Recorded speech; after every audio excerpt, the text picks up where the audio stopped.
going to talk about GitHub or Forge-based PR workflow stuff. So I'm not going to try to convince you to let us switch to that for OE core or anything like that. That would be just crazy. So I'm talking about other layers. So okay. So if anything is unclear in this talk, just interrupt me.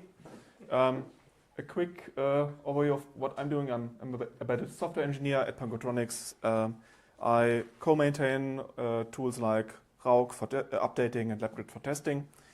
And I'm also a co-maintainer of some smaller layers.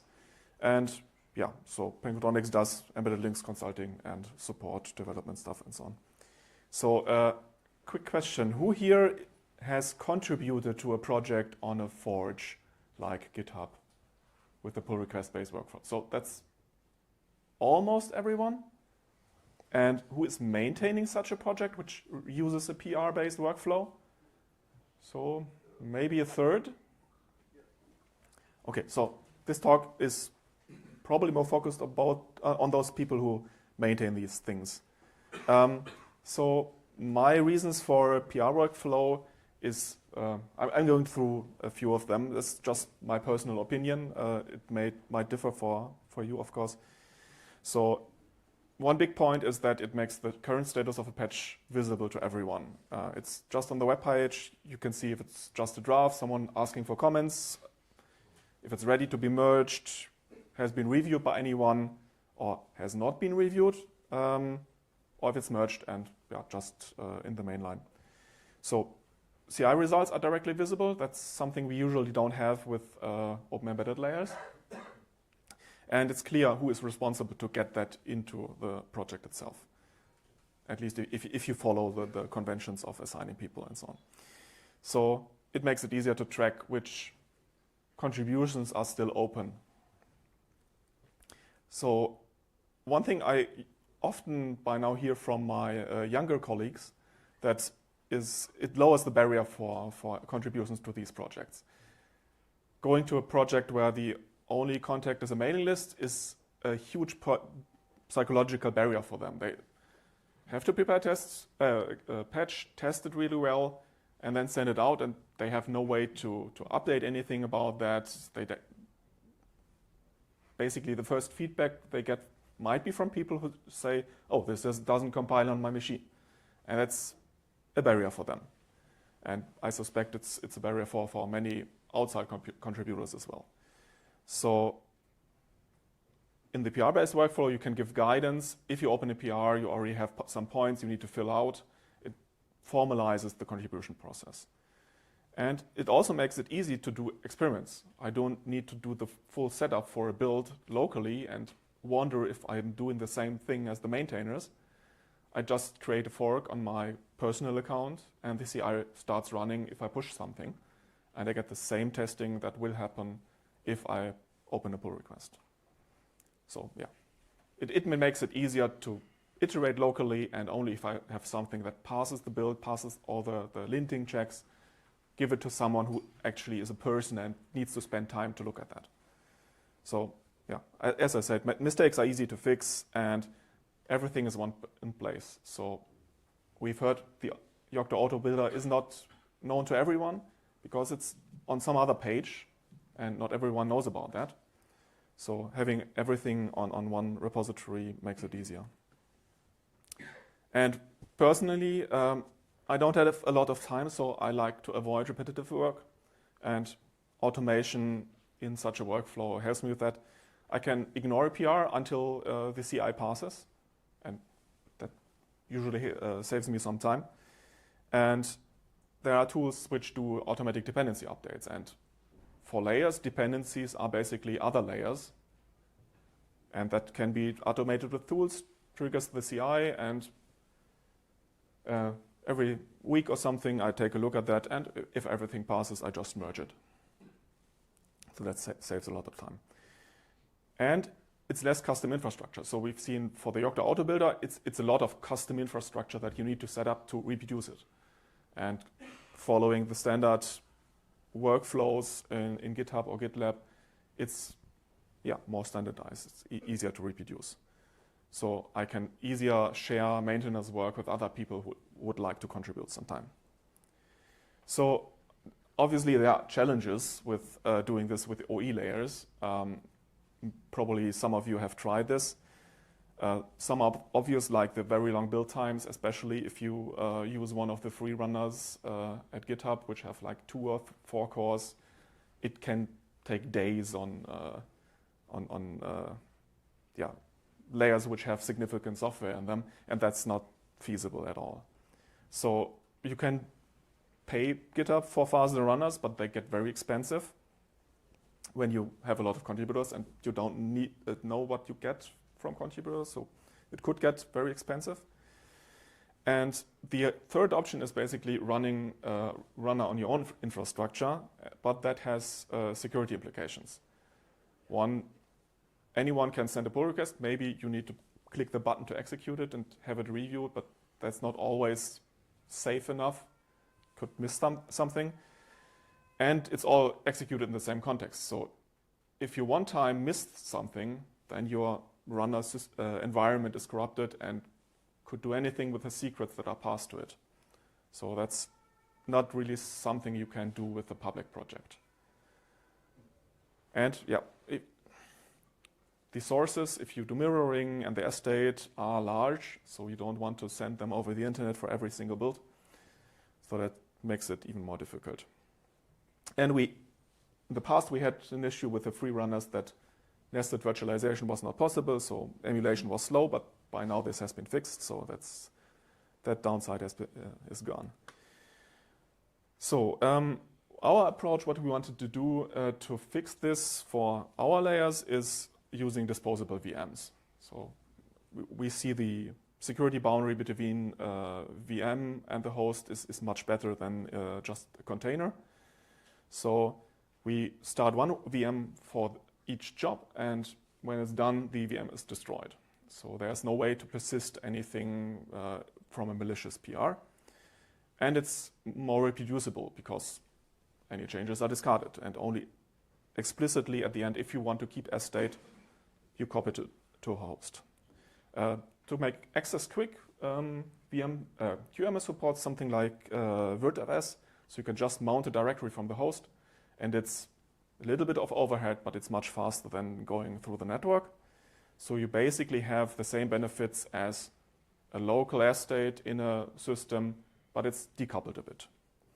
And only for trusted jobs, like those running on our maintenance branches or the master branch, can actually sync back new sources or SSTATE via rsync. And they get credentials for that from the job configuration. So my colleague Leonard has written an implementation for that. I did an experiment in Python, and he found that too ugly, so he re-implemented it in Rust, as people do. So we now have a Rust-based application, and it's much better than my experiment. I'm very thankful to him.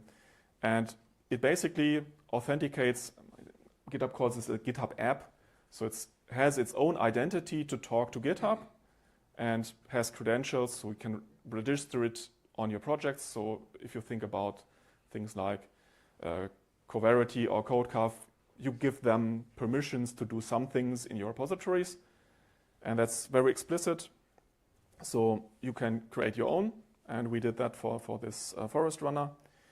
And basically, it watches repositories for jobs that want to run and are configured to not run on the GitHub runner, on the free ones, and it creates a custom VM for that.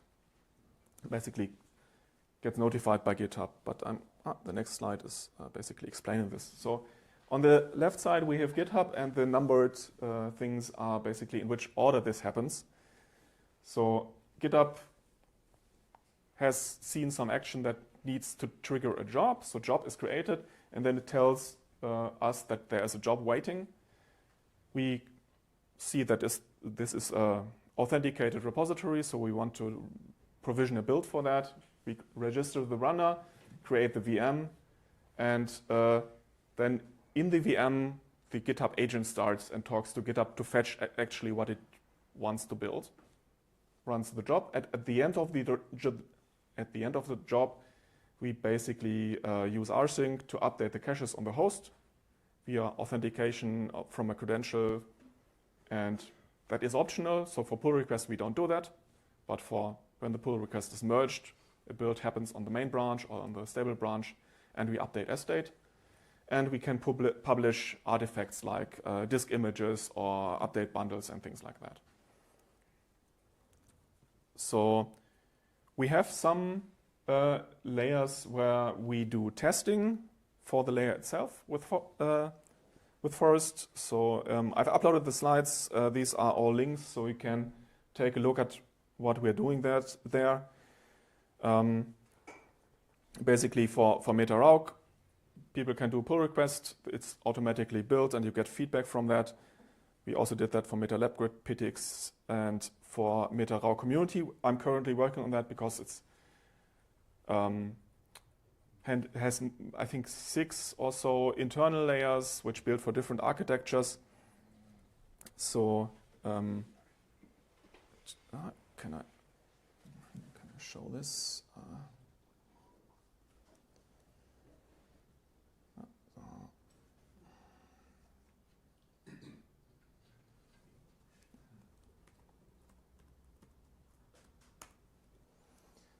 So part of that is still in my own fork, but basically it runs for many different sublayers, and you get just the normal. Okay, narrate. Sorry. That's better. So you have the normal GitHub Actions or GitHub workflows, results, and so on. Anytime you push something, it shows up here. And you get the artifacts that are produced by the job. So you can basically take this wig image, flash it on your BeagleBone, and when it's booted, try it out with a rauc bundle to update it. And the rest basically looks like just a normal job. And in this case, without changing SSTATE, it takes like 3 minutes to build a full image. And that's for PR workflow, I find that quite useful. So yeah. And in the context of a pull request, you just get the check marks when it works and notifications if it doesn't. So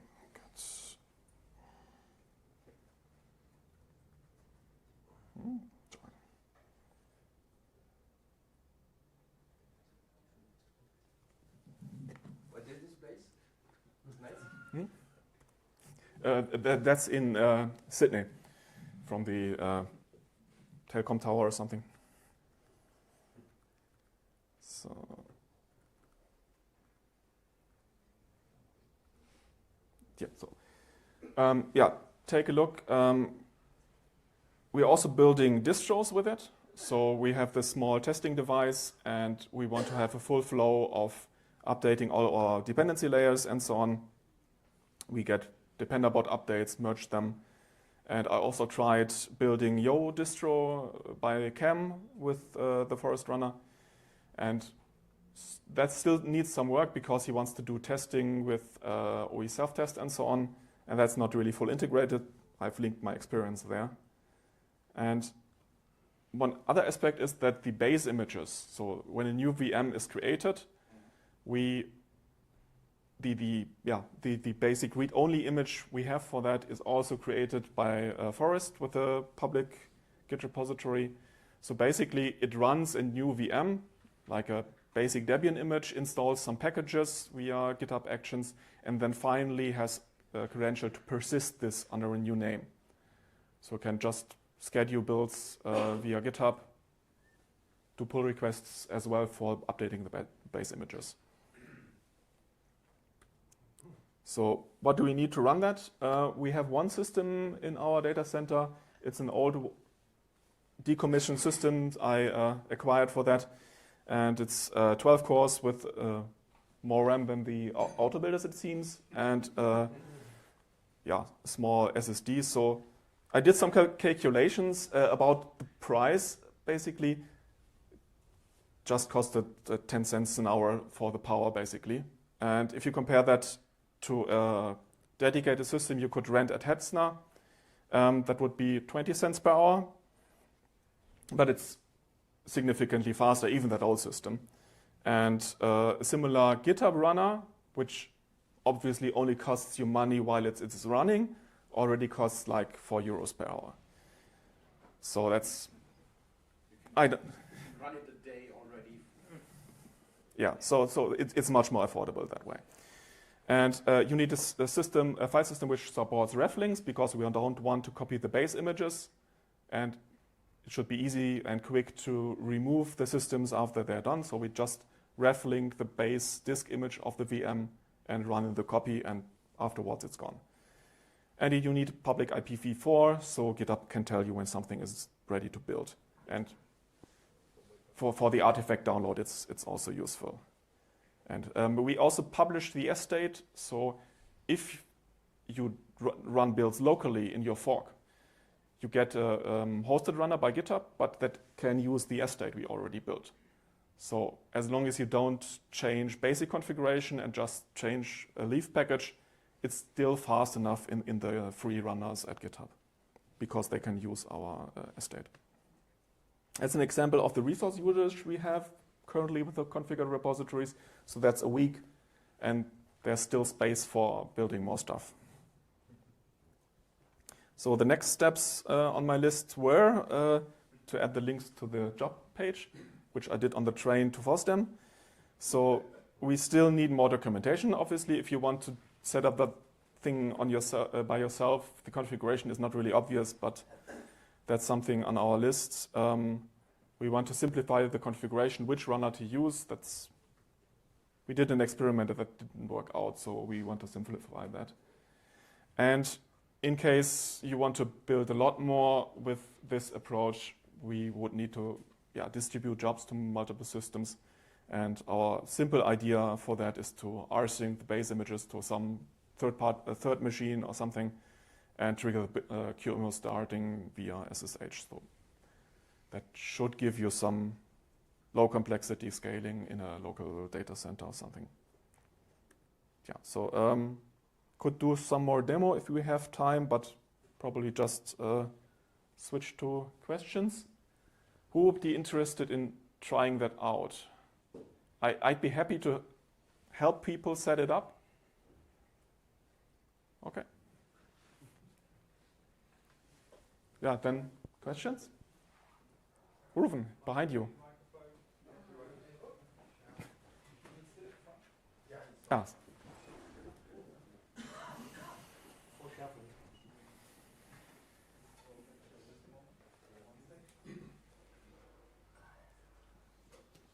Brilliant, thanks. This sounds really interesting and really useful for what I'm doing. To be even more explicit on the security thing, GitHub says do not use your private runners on public projects, full stop. They have no security boundary. So how do you control like which pull requests are allowed to build on this?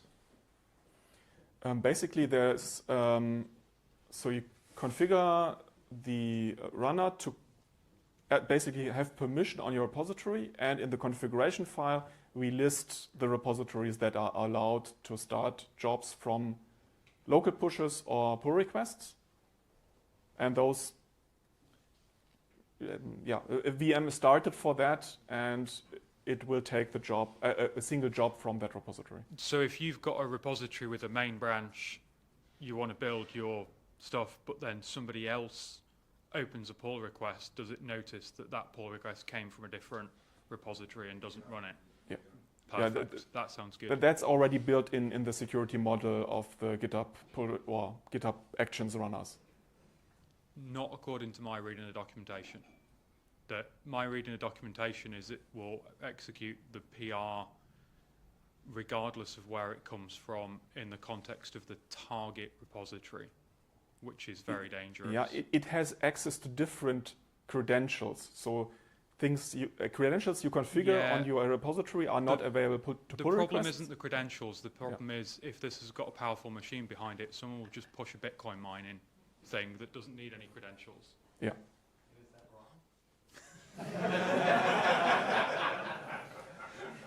Yes, so if someone abuses that repository, so our repositories are configured that you need to confirm the first time someone pushes to it, and if they abuse it, that is revoked.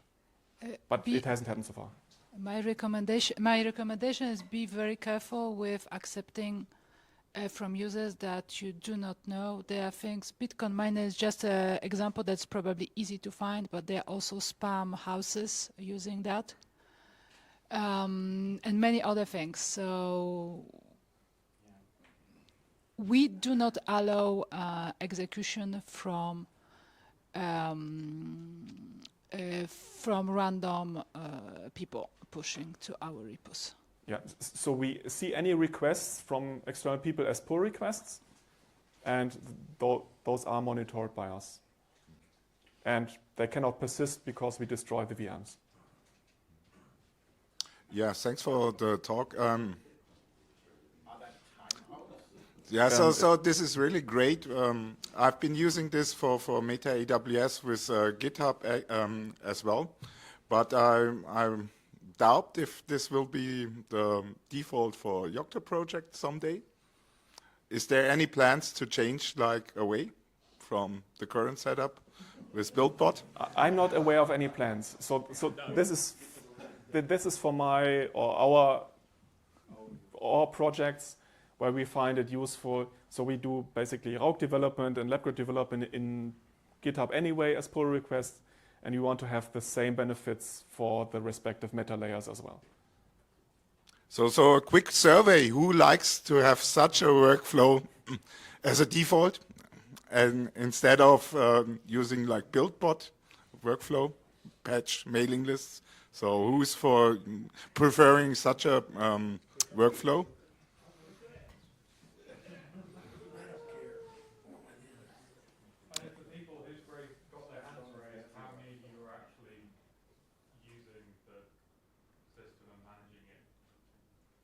I didn't get the question, sorry.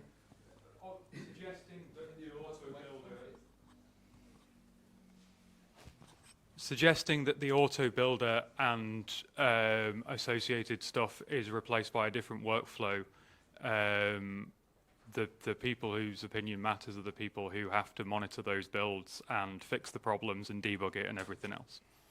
Yeah, so I'm not suggesting that we should replace the auto builder with something like this. So this works for smaller layers. At least it works for us. And you asked if it has timeouts. Yes, it has timeouts.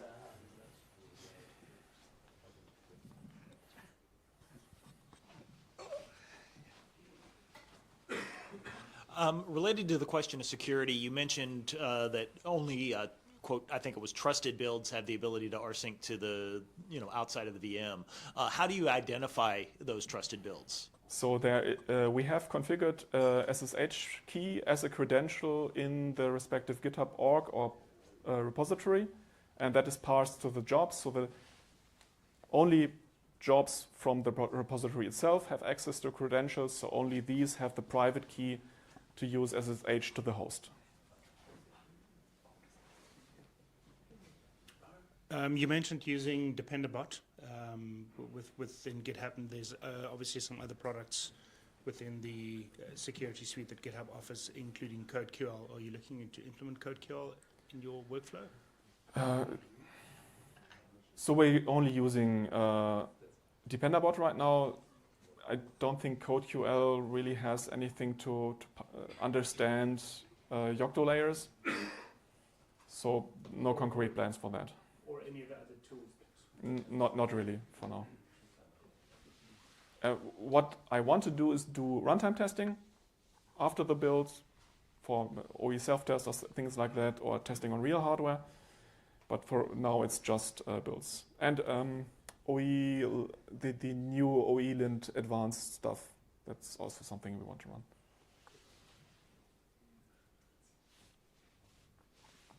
So if no further questions are there, then...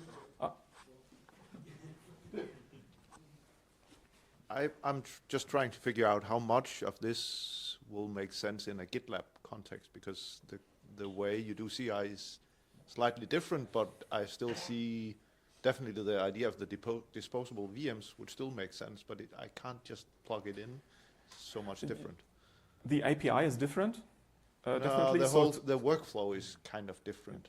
So you don't have this going back and forth. So I haven't looked at your stuff yet, so I'm just thinking, have you thought about that? I haven't tried it myself, but Leonard has looked into it, and he says that it's just a question of implementing it. I tend as anything else. but okay, so there's nothing on the GitLab side that prevents something like this. No, definitely not. No. Yeah. So it's just a different API, and some of the workflows are a bit different, but it could be mapped.